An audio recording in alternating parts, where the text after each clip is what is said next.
Terima kasih Anda masih bersama kami di Sapa Indonesia Malam, saya Cynthia Rompas. Saudara, tidak seperti tahun lalu, kini pemerintah memutuskan upacara peringatan HUT kemerdekaan RI ke-80 hanya digelar di Jakarta, bukan di ibu kota Nusantara. Sementara Partai Nasdem mengusulkan Wakil Presiden Gibran Rakabuming mulai berkantor di IKN agar ada aktivitas di IKN.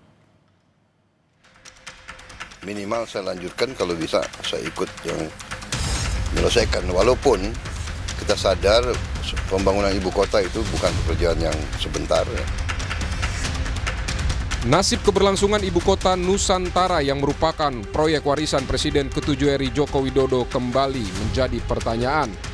Selain pembangunannya terdampak efisiensi anggaran era pemerintahan Prabowo, yang terbaru pemerintah juga memutuskan hanya akan menggelar upacara Hari Ulang Tahun RI ke-80 di Jakarta. Kalau informasi terakhir yang kita dapatkan, pelaksanaan perayaan 17 Agustus akan dilaksanakan di Jakarta. Panitianya sudah dibentuk.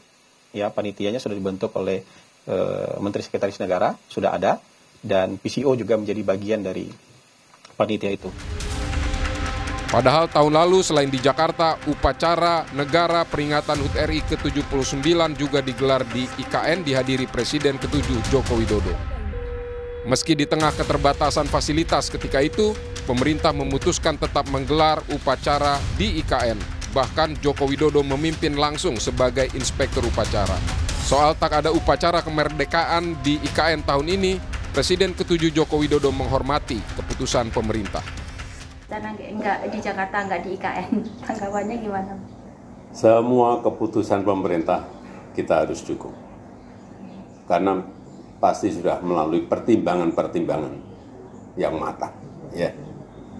Pak Jokowi diundang juga untuk perayaan 17 Agustus. Wah, masih lama, masih sebulan.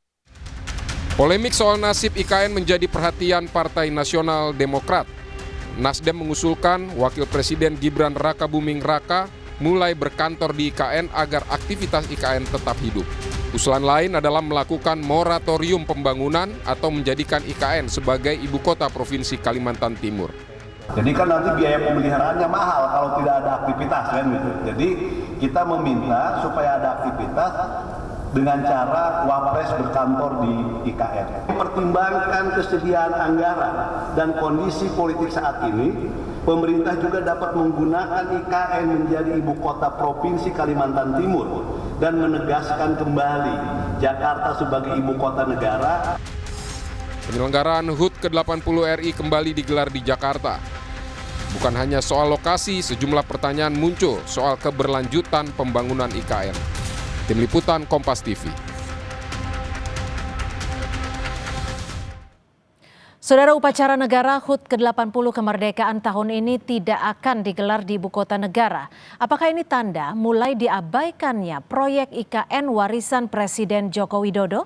Kita akan bahas bersama anggota Komisi 2 DPR RI dari fraksi Partai Golkar. Sudah ada Mas Ahmad Irawan dan juga analis politik Direktur Eksekutif Parameter Politik Adi Prayitno.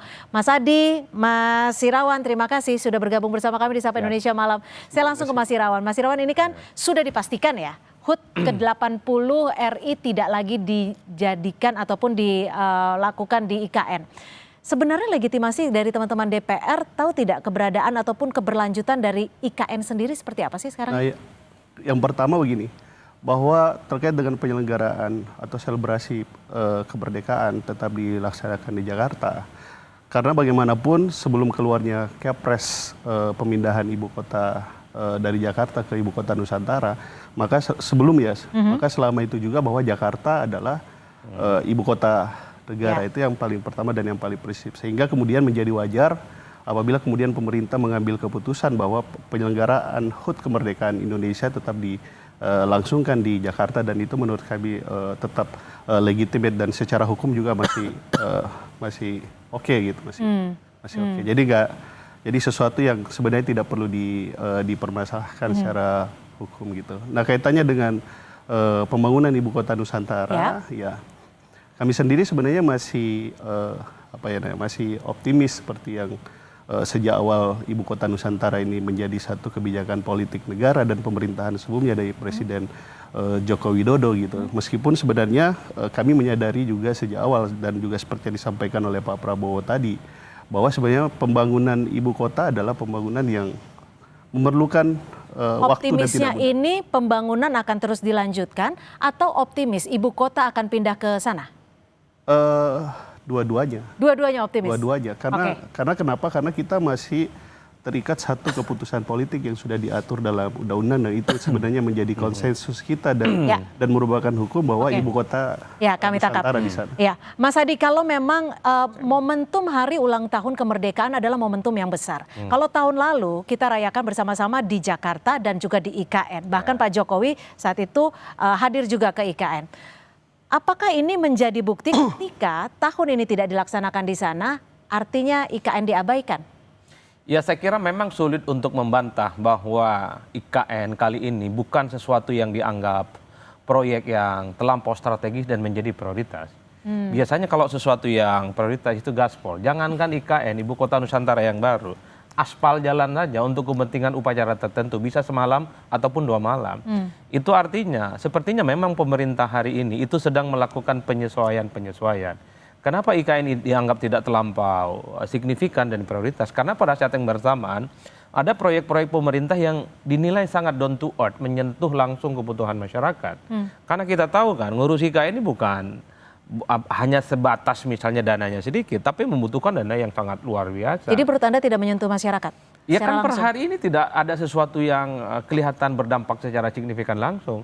Sementara pemerintah hari ini ingin kelihatan bahwa berpihak kepada rakyat, ada sekolah rakyat, makan bergizi gratis, kesehatan gratis, kemudian soal macam-macam. Itu yang jauh lebih dianggap penting ketimbang memprioritaskan IKN. Oleh karena itu saya selalu mengatakan IKN ini per hari ini boleh kita sebut sebagai ya laya mutu walayah ya ada tapi terkesan tidak ada. Itu Oke. IKN hari ini. Anda berarti mau bilang juga bahwa kalau misalkan pemerintahan saat ini lebih ingin bersentuhan langsung dengan masyarakat, tapi IKN tidak, artinya Pak Prabowo Artinya tidak ingin langsung ke- IKN itu terus jalan tapi tidak terlampau dianggap prioritas seperti pemerintahan sebelumnya. Kalau pemerintahan sebelumnya kan kelihatan sekali ini gaspol. Oke. Anggarannya jor-joran, kerjanya bisa 24 jam Ya. non-stop.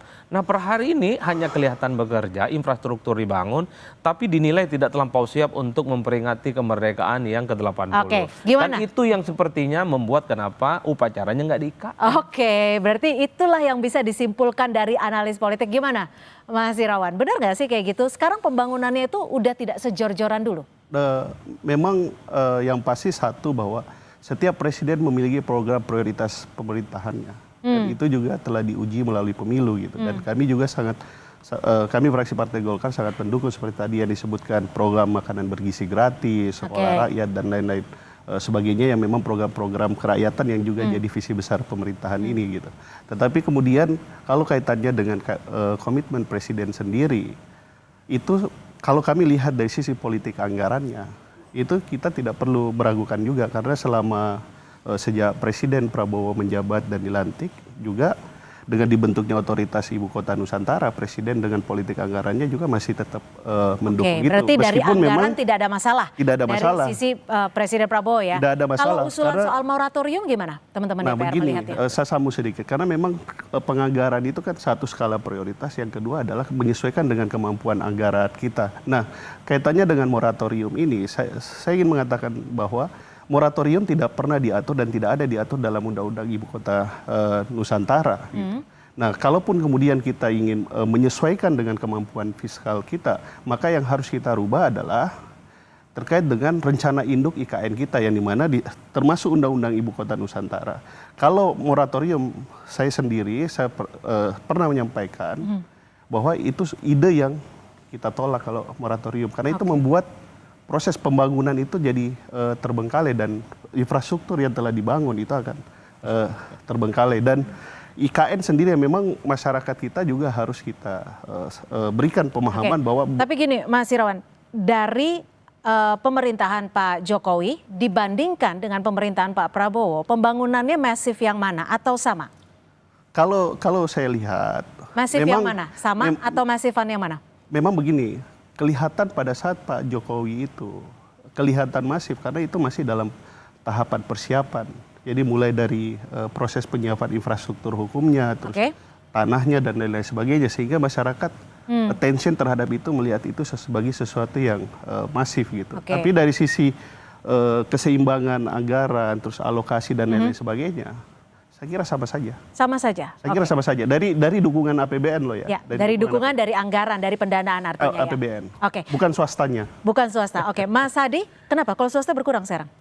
Wah, kita nggak tahu, itu kan otorita. Kali aja punya ini bisikan. Mas Hadi, kalau dilihat dari apa yang terjadi saat ini, gestur yang ada tidak sih simbolik yang bisa dibaca oleh Anda terkait dengan keberlangsungan IKN? Tapi usai jeda, tetap bersama kami di Sapa Indonesia Malam.